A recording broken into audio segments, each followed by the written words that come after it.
Rehefa nandeha teny ny volana sy ny taona, ratraponina velanao efa resy ny fotoana. Lahira no foroniko hoe mivelinao nanadinony anao. Nofraty sisany azy reo ny ainany taloha efa nanjaro vazivazy. Mpianamba vao ndray izao no iainany amizao adinony anao. Nandena raro no izy de lasa ery hoazy nanangalany ho avy sitrana ihany ilay fony. Nadeno ratraino azy adinony anao. Nandena raro no izy de lasa ery hoazy nanangalany ho avy sitrana ihany ilay fony. Nadeno ratraino azy adinony anao. Sendra nitiny izy rehefa nampitalinao, le fiainany nangitany ovo mamy ankehitriny. Nahitany anjarany izy na de nilaozanao, solonao vaovao tsotranao.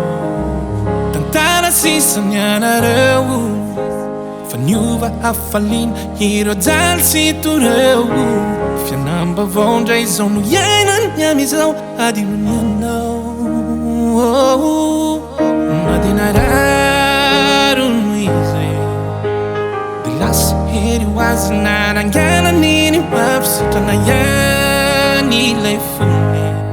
Nadeno ratraino azy adinony anao. Nadena raro no izy de lasa ery hoazy nanangalany ho avy sitrana ihany ilay fony. Nadeno ratraino azy adinony anao.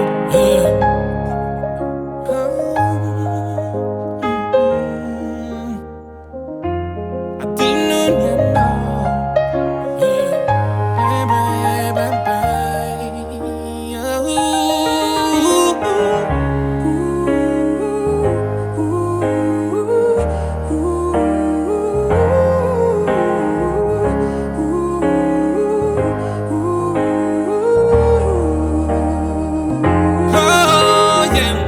Nofraty sisany azy reo ny ainany taloha efa nanjaro vazivazy.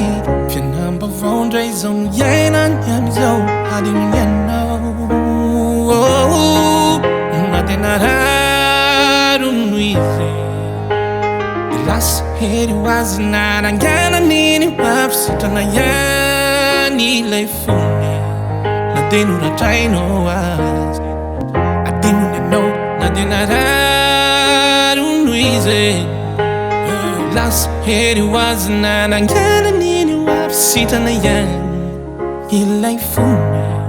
Nadeno ratraino azy adinony anao. Adinony anao.